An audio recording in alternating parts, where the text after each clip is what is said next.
Welcome to the Life's Hard, Succeed Anyway podcast, where you will hear transformational stories, positive encouragement, and practical strategies to help you grow your mindset, reach your potential, live your dreams, and experience a purpose-driven, impact-filled life. Here's your host, Alan Blaine. All right, this is Alan Blaine, and I am fired up to interview our special guest today, Traci Schubert Barrett. Traci is a sought-after international speaker. She's the best-selling author of a book called What If There's More? Finding Significance Beyond Success. Can't wait to hear a little more about that. And she's the founder of Navigate the Journey, a leading business consulting and leadership development firm. As one of the founders of the wildly popular national cable television network HGTV, she enjoyed the amazing ride of taking a fledgling idea and turning it into a billion-dollar media empire. But, and as we were talking earlier, that was 29 years ago now. It's amazing how time flies.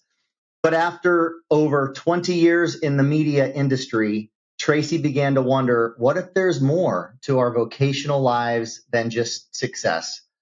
In a leap of faith, she quit her executive job and she went on a soul-searching journey, leading her to create the strategic life map process.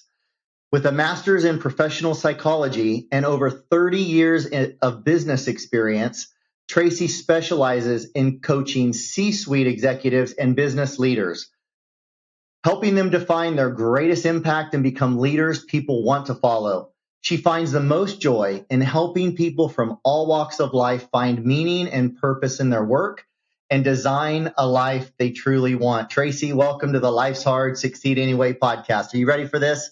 I am. Thank you. I'm so honored to be here. Well, we're excited to have you, and just sharing with our listeners just a brief overview of kind of who you are and what you're up to today. Just really just reminds me that I can't wait to get more into your story because we have some really parallel past a little bit here in kind of your journey, I think, even though the specifics will be different. So I've given our listeners just a brief overview of who you are. If you would, just take us back and bring us up to speed here in a couple minutes of kind of, a little more of your backstory and how you founded HGTV and then left all that success to do what you're doing today. Yeah. So, it is hard to believe it was that many years ago. But, it was the height of cable television. That was back when, cable was a lot like what people would imagine are experiencing the digital universe today. But everybody wanted to be a part of this new idea that there'd be hundreds of TV stations, to choose from. And I wanted to get in on that. I was in the traditional broadcast realm at the time and heard about a new cable network that was going to be starting. Didn't exist yet. It was just going to be like home design shows. And I jumped at the opportunity, interviewed, got the job. There was just a small group of us. You could fit us all in one room that really worked on all areas of the company together. It was just kind of a scrappy group of people that had a really clear vision. And our founder and CEO was a super inspirational guy. And I just loved the premise of it and ended up, like you said, enjoying that wild ride of taking something from non-existent $0 revenues all the way, there for almost 2 decades of my life to a point where it was thriving and, $1 billion media empire. And, just the best entrepreneurial ground I could have ever asked for is really seeing all stages of a company at all different sizes, number of staff to amount of revenue and all the ups and downs and all the trials and tribulations that come with that. It was such a great learning experience. And then, midway through my career, kind of at the top of my game, I just decided, I'd been here for a long time. I'd spent over 20 years in television and maybe there was something more for me. And that's when I made the pivot and I write about in my book. So what was there a particular incident or what got you to that point of even questioning 20 years in or whatever it had been? What if there's more? What did you must have felt something was lacking in some way, even with all the success you were having? Yeah, I think, it was a mix of a lot of things happening at the same time, like I even see behind you the sign Life's Hard, at that time there were so many great and wonderful things about my job. I loved the company, I loved my bosses, I loved the premise of and mission of HGTV. Felt very proud, but it had also grown into a multifaceted, very complex company at that point. Many networks were part of our family at that point, the Food Network, DIY, GAC. So there were a lot of companies interwoven into one. And I was flying all over the country. I was an executive and, there was a lot of demands. I was pulled a million different directions. I had small children at home. I felt like nobody was really getting the best part of me. And also, I felt a little bit on autopilot, really. So I know a lot of people in corporate America can feel this way where you are part of a big machine and all of a sudden you start to just kind of go through the motions. And even though it was a very glamorous job. You're getting to do fabulous things in fabulous places, hanging out with all sorts of talent, and it's fun and flashy. But when you've been doing it year after year after year, at some point the shine starts to wear off, and you start to wonder, you know, what if there's more for me out there? And what's my identity outside of just this company? And I think all those feelings intertwined with my dad had lost his battle to cancer, at age 58, way too young. And I think watching that trajectory, that journey, that was a massive turning point for me. And it really started me on this road of thinking about, you know, what is it that we really want out of life? And what is it that we're here for? And if we all have a purpose, how can we find that, define that for ourselves and lean into it more? And I felt like I needed to leave corporate America and the craziness of my schedule to be able to figure that out. I couldn't figure it out in that time and that with that craziness going on around me. So I just decided to hit pause, and take a break. So what did you do? Did you resign your position, or what did that look like? Yeah, so it was very confusing and shocking to all the people that worked for me. I had a pretty large staff. I oversaw 2 offices. I had, amazing bosses that I had a great relationship with, and I was one of the founders. So, to see somebody who was an original employee walk away, I think for everyone it was very confusing. And, a lot of people pushed back. My boss didn't even take my resignation at the time. I had to, circle back again and which was all flattering and great. It's also very scary because when there's nothing pushing you out, when it's just a pull, you're really taking a leap of faith. And I think, that is a little bit unique, I think, in a lot of people's journey is to not have a lot of reasons that are pushing you in a different direction, but just this sort of intuition and this change in life and this crossroads that's sort of pulling you to explore something different. So, I resigned and it was hard. There were a lot of tears. They threw me a fabulous going away party. And then I woke up the next morning and thought, what did I just do? What am I going to do now? Right? I took the leap of faith. What's next? So it wasn't without fear and it wasn't without a lot of soul searching and a lot of wrestling and nervousness. But, I pushed through it. I was convinced that there was something else on the horizon. Do you find you do a lot of coaching of C-suite executives and other business leaders, as I mentioned earlier in the show? Do you find that what you went through, maybe not necessarily resigning and going through the process you went through, but the feeling that you felt, wondering, is there more? Is this all there is? The shine and the flash is starting to not become as enjoyable anymore because the grind of it all, or whatever, however you would describe that, it takes away a little the fun of it after a while, 20 years. Do you find that's a common thing with other successful, maybe entrepreneurs or even executives, C-suite executives, or is that kind of unique to you and me? Because that's a little bit of my story as well. No, I find it's wildly predominant. I feel like, especially at certain stages of life or stages of your career or company, where people really reach a moment where they start to think, what's the meaning behind all of this? And, we get a little bit on autopilot, or we feel like we've checked off all the boxes. I did everything I was supposed to do. I went to college, I climbed the corporate ladder or started the company. I achieved this certain level of wealth or prominence or whatever it is we were looking for in life. And we went through all the motions everybody had outlined for us. And then we hit a crossroads and we kind of almost wake up and say, well, wait a second, am I living life or is life living me? And I think that a lot of my clients that I coach are asking those same questions.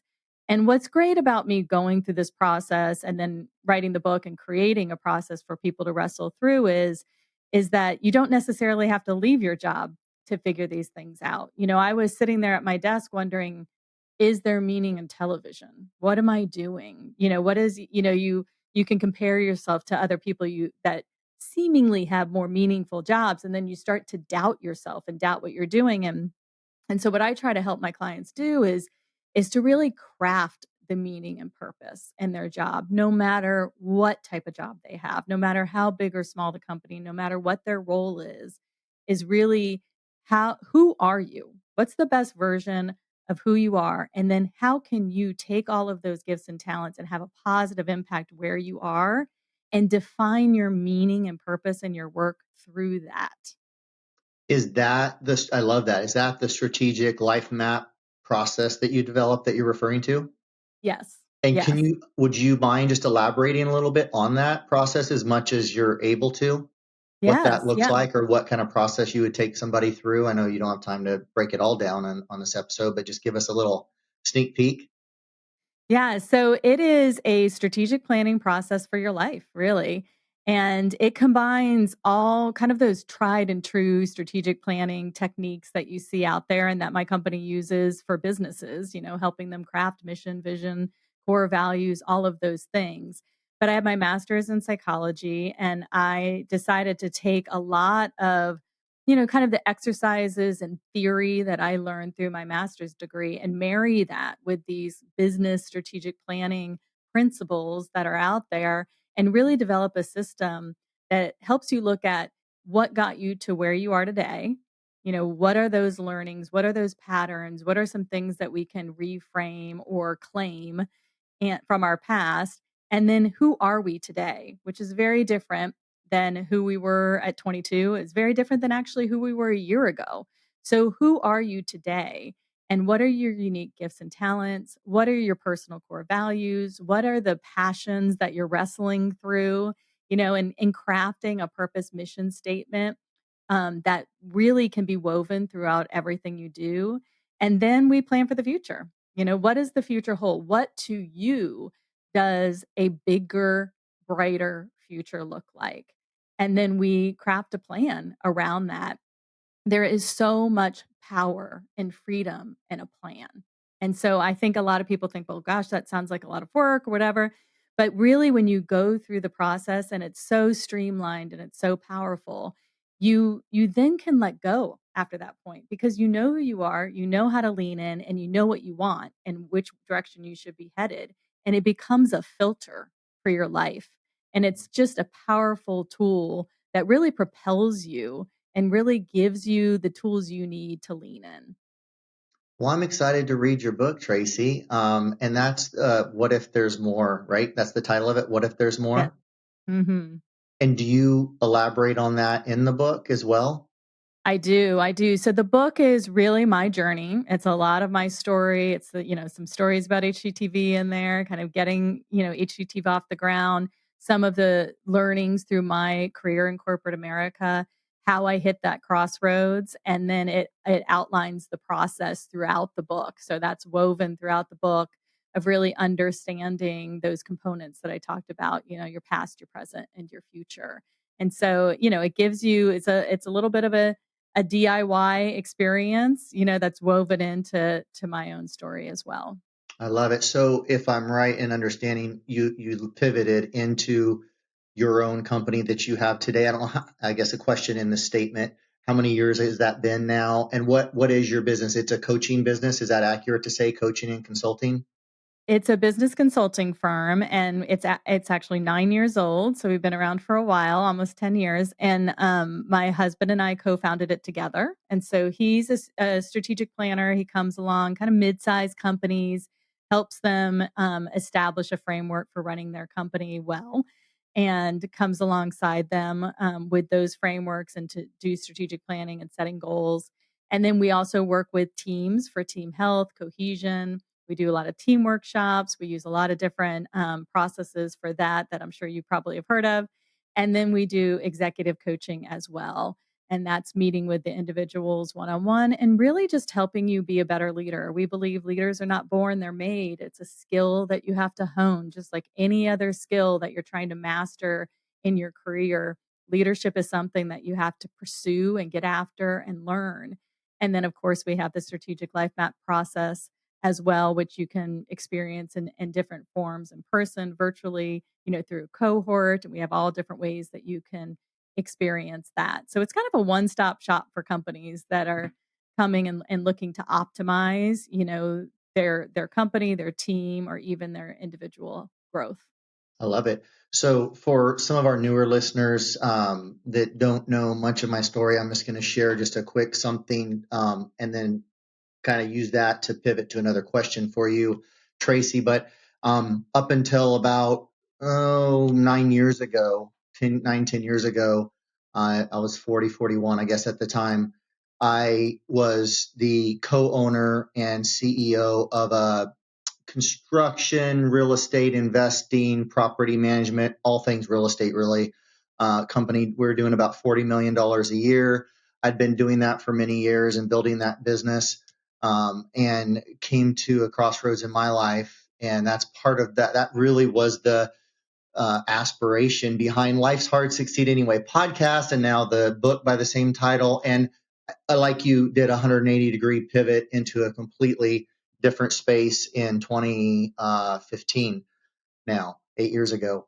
But my question for you is, when you're coaching these people and they're going through this process and you're taking them through maybe the strategic life map process, you said, finding, I probably won't quote you exactly, but finding meaning and purpose and passion and all the things we all desire in the field, in the career, in the company that they're in. I guess that's awesome and that's ultimate. And probably that's how it plays out, I'm guessing, most of the time. But my question is, how much of the time is it very often that someone is more like you and I, where process results in a career change?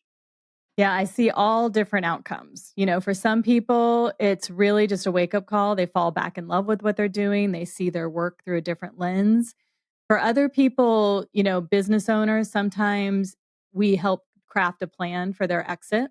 So they're coming to me specifically because they want to exit their business in a number of years and they want to figure out how to get there, but then also what are they going to do after that? For some people, they've lost their job and they're trying to take advantage of this crossroads to say, do I want to go back into that same industry? Do I want to do something different? And for some people, they quit. They say, you know what? This process gave me the confidence and the clarity that I needed.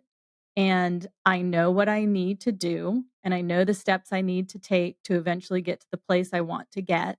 And so, there are people who do complete pivots. I've had people leave corporate America to start, you know, a cooking store, to go into fashion, to, start coaching. So I've had people make pretty dramatic changes. And so the spectrum is pretty wide, right? And so my only horse in the game is you. I want you to understand more deeply who you are and understand what you want out of life on your terms and where you are best suited to be in order to live the type of life you want to live, to be fully present. And we also, it's a 360 process, meaning that we look at all areas of your life. So we're not just looking at work, although that's a predominant part of it. We're looking at your health. We're looking at your village of people. We're looking at those key relationships. So we're doing the process keeping in mind that the goal isn't work-life balance. The goal is just one great life. Work is a slice of it. And so that's kind of the power in the process too, is that people are able to sort of take themselves out of the weeds of their life and sort of hover above and really look at it and understand, okay, what do I want out of this? What are my priorities? What do I need to say no to? And where am I best suited to not just shine, but to really impact others? Because that's where legacy is created. That's where we really find the joy in what we do. 100%. I couldn't agree more. Before we get off of this topic and I kind of shift this conversation a little different direction, I've got to ask you, is there one particular challenge or thing that kind of stands out above all the others that people you coach deal with? Is there one particular piece of that puzzle that seems to be more common to the masses than another? Because I know there's a lot of pieces to that. I don't even know if that's a fair question to ask you, but I'm just curious if there is. Yeah, there are a few things that pop to my head with that question. I mean, I feel like everybody struggles with a little bit with their identity in the sense of, am I good enough? Am I doing this right? Am I really made for this? Is it all worth it? So there, and in and underneath all of that, from a psychological standpoint, there's just a lot of vulnerability, right? Of like, we all suffer a little bit of imposter syndrome. We all feel vulnerable, especially if we're stretching ourselves. And so that's what I try to encourage people. If you're coming to me, you have a growth mindset. You're not usually engaging with a coach unless you're wrestling through something. And I always say, if you're feeling a bit vulnerable and you're feeling a little bit like, gosh, should I really be doing this? Is it stupid? Are people looking at me like I'm crazy? Like, do I belong? Do I not belong sitting at the head of the table? I say that means you're stretching yourself. That's what you're supposed to feel, but you need to learn the tools to push through that. And so no matter what level of person I'm coaching, that's pretty universal, is just wrestling with those kind of inner voices. Nobody talks to us more than us, right? Our number one conversation is with ourselves in our own head.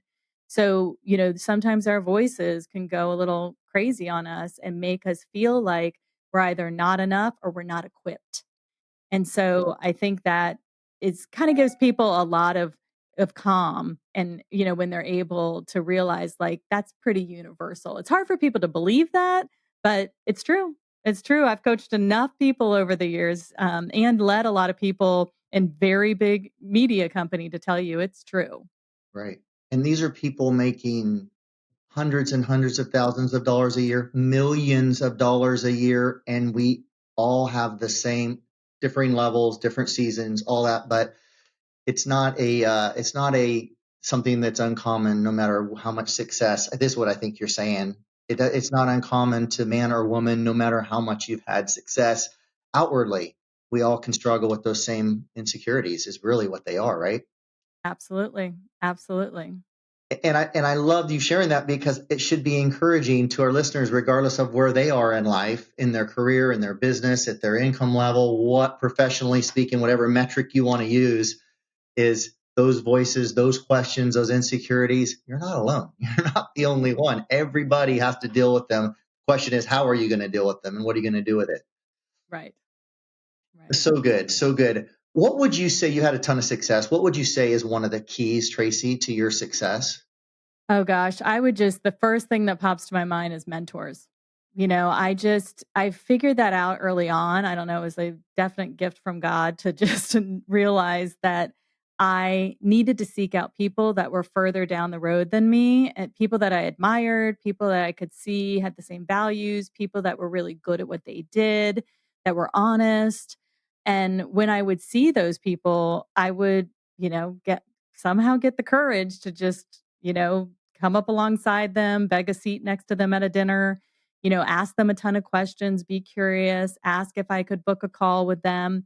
And because from a young point in my career, I learned to do that. I kind of honed that skill. And over the years, I have some amazing mentors in my life, and they're still in my life today. They're mentors, they're friends, but they were honest and wise, and they really helped me kind of develop my career, stay true to who I am, and they helped me wrestle through some rough challenges. I love it. Some great advice, and I wish I would have heeded that advice many, many decades ago, early on in my life. It really has been more in recent years that I've really understood, or the last decade or two anyway, I've really understood the value of that. And I think those that can catch that earlier on will be thankful they did and be way ahead of others that think they can go it alone and not need any Yeah. mentors in their life, right? Yeah, exactly. It kind of goes back to what we were just talking about. You can either sit in those vulnerabilities by yourself, or you can, seek people that can walk alongside you. And you're probably going to have a better outcome if you get some outside help and you have some wise mentors in your life. 100%. Would you say life's been easy, or have you had a challenge or two along the way in all the success that you've had? Definitely, quite a few challenges. If you put yourself out there and you're doing big jobs or you're helping people, you're going to have challenges for sure. What's one of the biggest challenges that might encourage our listeners just that you've been through? Um, I always love asking that question. Yeah, I think, I talked a little bit about my dad's death. I think that was probably my greatest personal challenge that I've experienced personally. I think navigating watching a parent die is hard. Watching a parent die well before his time is hard. Um, and I think that opened up a lot in my mind to wrestle through. And I think, professionally, I think riding the wave of a company that grows from basically non-existent to a huge media company that acquires and merges with other companies, there are challenges there. And I think for me, just learning how to flex within those challenges, there are a lot of people who weren't suited for different sizes of the company and they ended up leaving.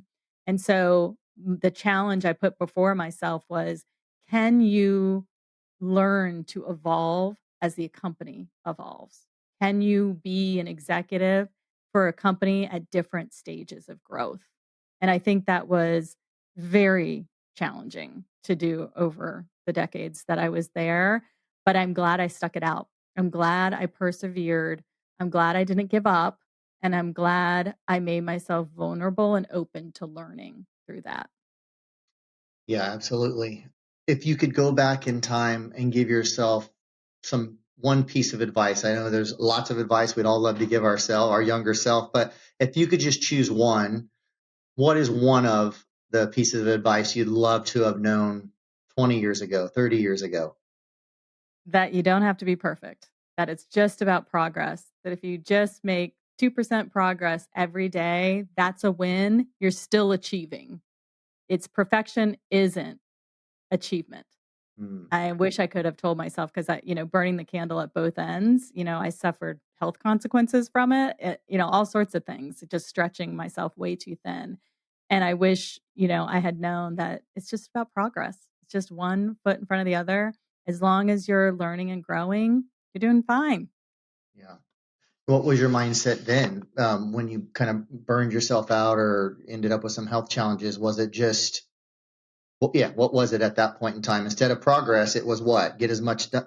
I'll let you answer that question. What was it like? Yeah, it was being an overachiever. Yeah. I think I had experienced that in my teenage years, where I needed to be the straight A student and I needed to achieve and be on the honor, all the things and go to a good college, do all the things.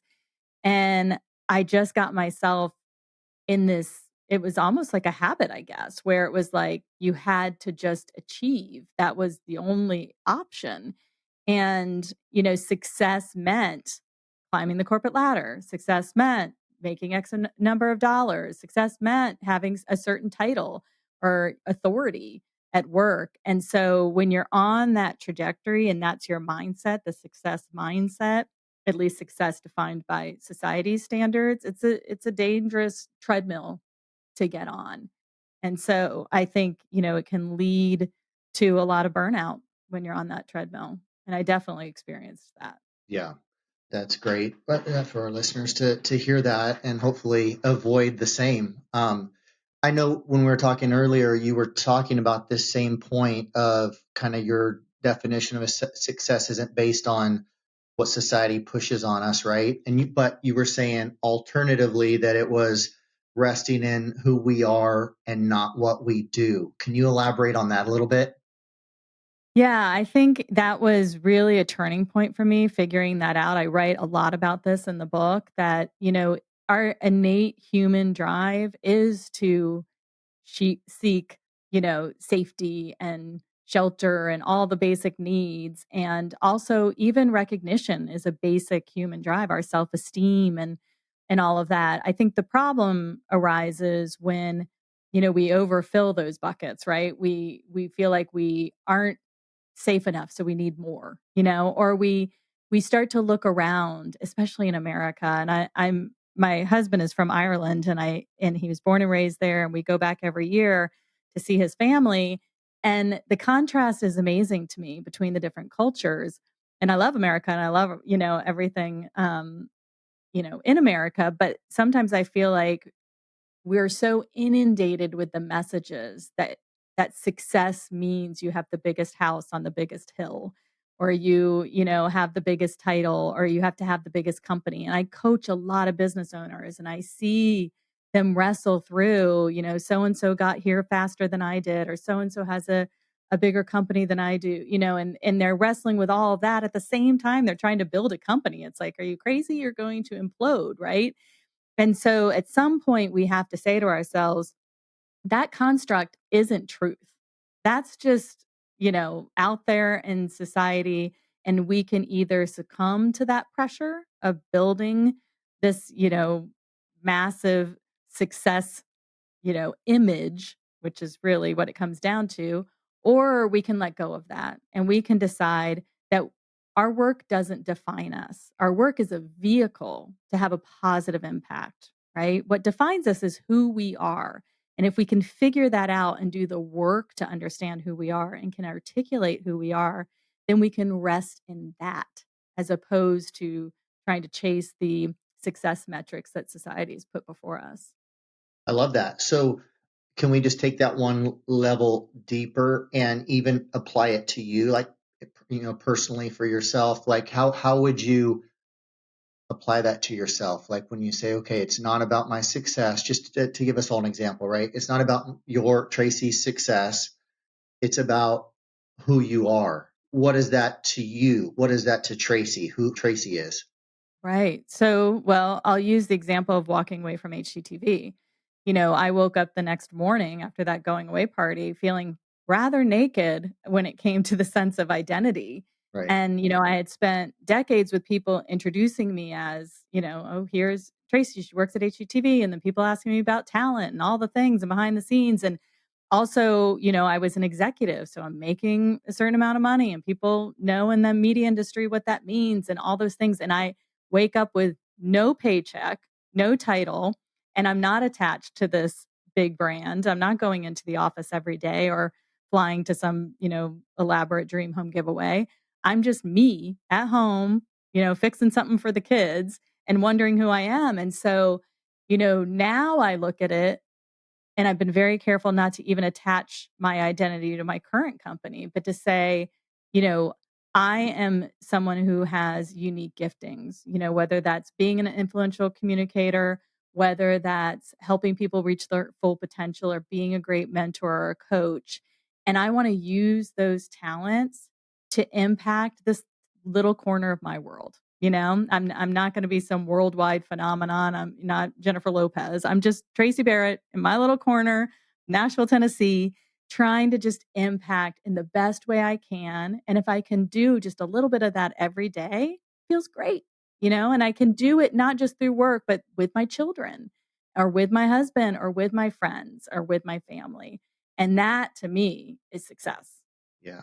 or with the listeners of the Life's Hard Succeed Anyway audience for this Yeah. 45 minutes or whatever we're going to spend together here. I love it, Traci. I think you might just answer the next question that was on the tip of my tongue, and that is, what is your definition of success? Did you just answer that question?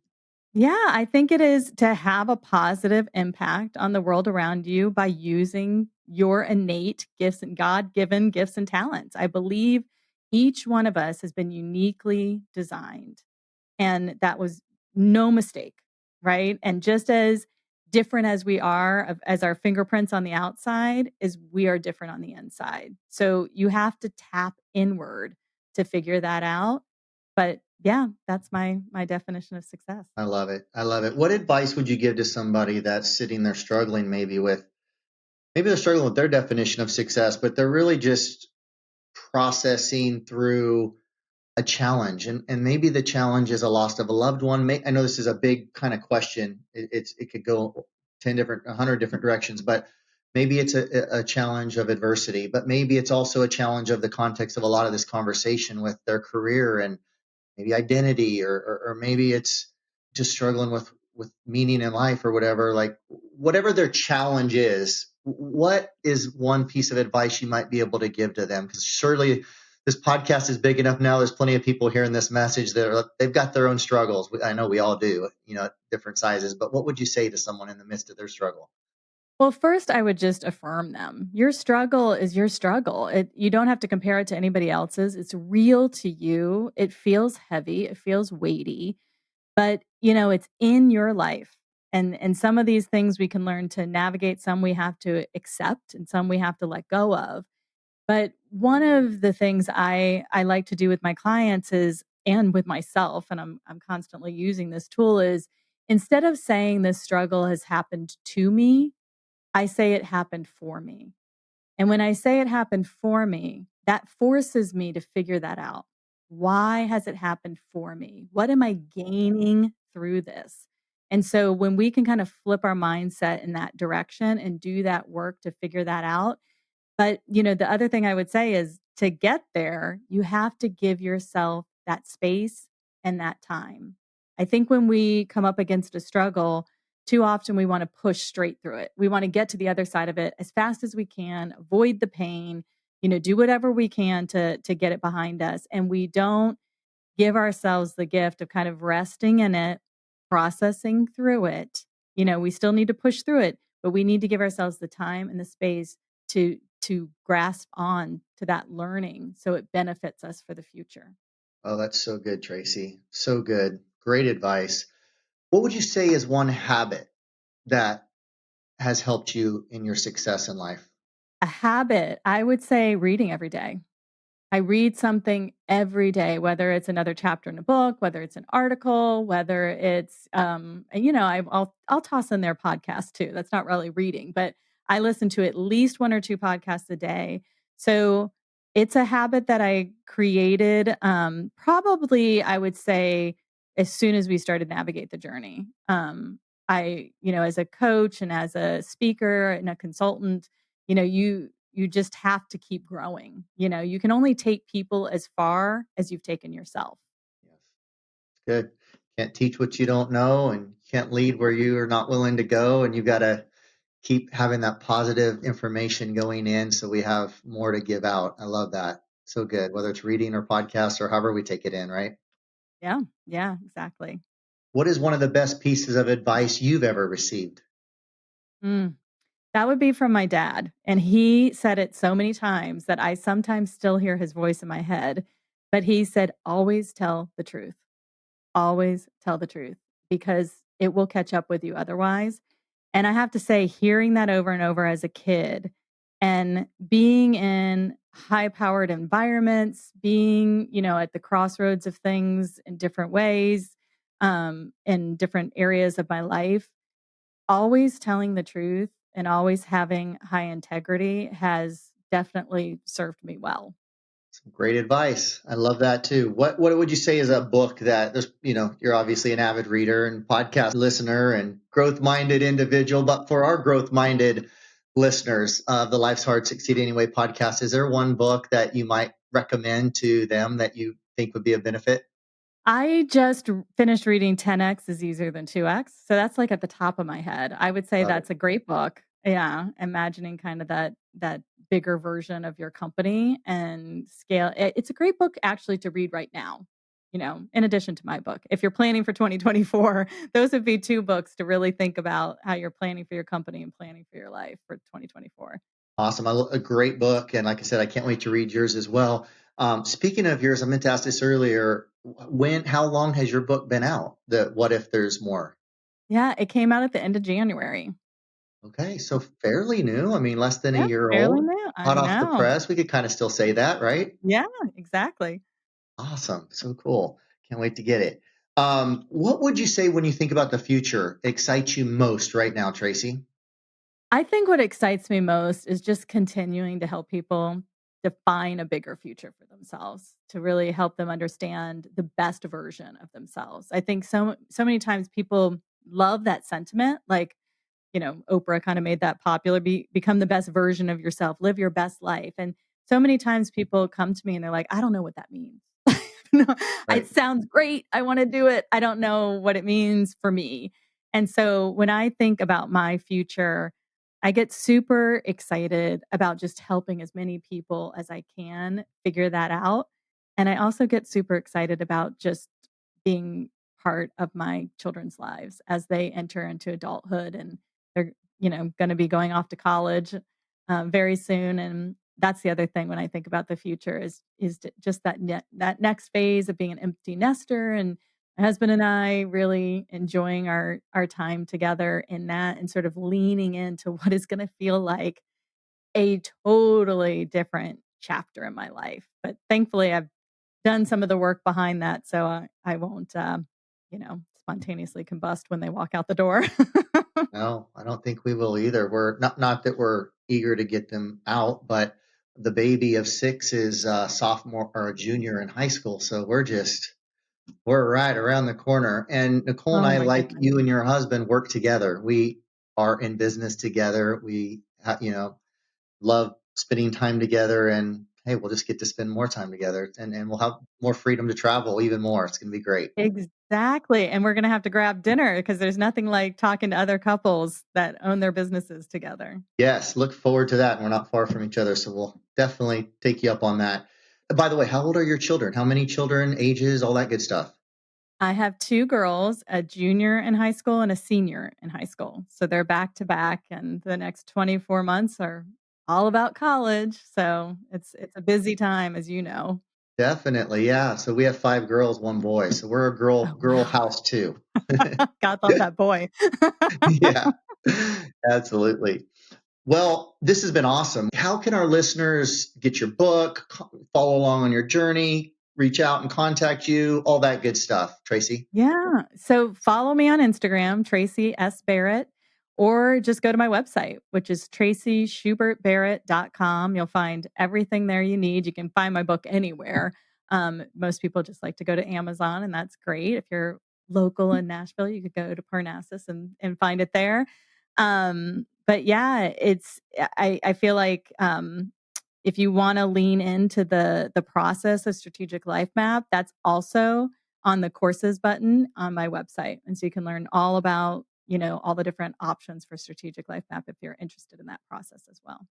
Awesome. I love it. I'm going to give you the closing comment. Any last word you may want to share with the Life's Hard Succeed Anyway listeners, Traci?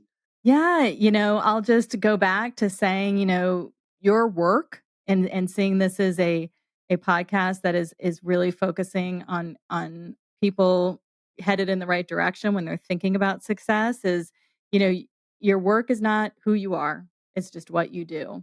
But you really do want that work to align with who you are. So figuring that out is really going to help you live the best version of your life. And I really hope that for people. But identity can be tricky. So if you can just rest in those final thoughts, that's going to be half the battle. I love it. What a great word to go out on. I sure do appreciate your time, Traci. Thank you so much for taking time to share with our listeners some of your stories, some of your experience, some of your wisdom. This has been great. Well, thanks for having me. I had a lot of fun. Thank you. If you love this podcast, grab some of Alan's free resources on his website at alanblaine.com. spelled ALLANBLAIN.com. You can also find links to Alan's Facebook, Instagram, and TikTok there in his contacts page. Lastly, if you can leave a 5-star review for us on your favorite podcast app, that will get these messages out to more people and it will really mean the world to us. Thanks in advance and make it a great day.